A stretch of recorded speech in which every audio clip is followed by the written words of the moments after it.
اللہ فرماتے ہیں یہ مومن نہیں ہو سکتے, قسم اٹھائی اللہ نے, حتی یحکموک فیما شجر بینہم, یہاں تک کہ یہ آپ کو حکم بنا لیں ان اختلافات میں جو ان کے درمیان پیدا ہوتے ہیں.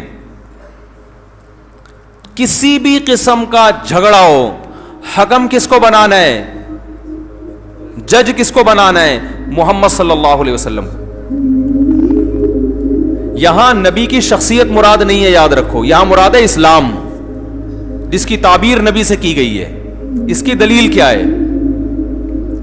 صحیح حدیث میں آتا ہے, آپ صلی اللہ علیہ وسلم نے فرمایا میں اگر کسی کے حق میں فیصلہ کر دوں, گواہوں, حدیث کا مفہوم بیان کر رہا ہوں تاکہ آسانی سے سمجھ میں آئے آپ کو حدیث, الفاظ نقل نہیں کر رہا, کہ میں اگر کسی کے حق میں فیصلہ کر دوں,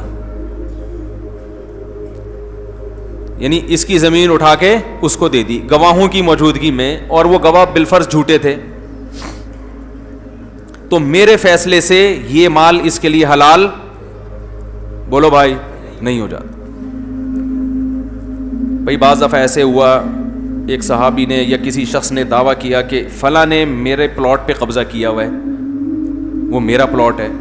آپ نے مدعی سے دلیل پوچھی, وہ گواہ لے آیا, اس نے کہا دیکھو یہ فلاں کا پلاٹ ہے, یہ یا رسول اللہ یہ اس آدمی کا پلاٹ ہے. آپ نے ان گواہوں کی بیس پہ فیصلہ کر کے وہ پلاٹ اس کے حوالے کر دیا, یا کوئی مال تھا اس کے حوالے کر دیا, اور حقیقت میں وہ گواہ جھوٹے تھے. لیکن نبی نے تو, نبی عالم الغیب تو نہیں ہے نا, عالم الغیب تھوڑی, وہ تو اللہ جب وحی کے ذریعے کچھ بتا دے تو ٹھیک ہے, نہیں تو نبی صلی اللہ علیہ وسلم بھی ایز اے جج, ایز اے قاضی فیصلہ کیا کرتے تھے.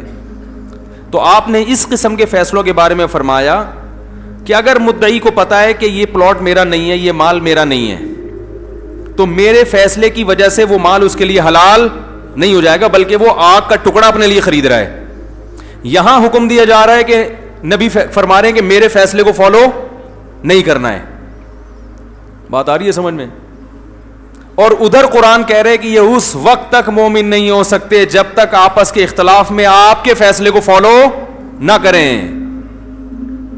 تو دو متضاد چیزیں ہو گئی نا.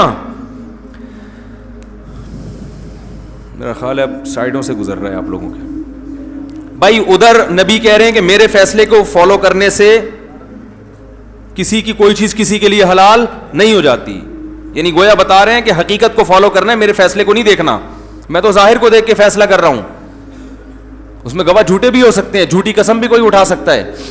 اور ادھر قرآن کہہ رہا ہے کہ جب بھی آپس میں اختلاف ہو نبی سے فیصلہ کروانا ہے, اور پھر نبی جو فیصلہ کر لیں اس میں دل میں ذرا سی بھی تنگی محسوس نہیں ہونی چاہیے. وَيُسَلِّمُوا تَسْلِيمًا, مکمل اپنے آپ کو اس فیصلے کے حوالے کر دینا ہے.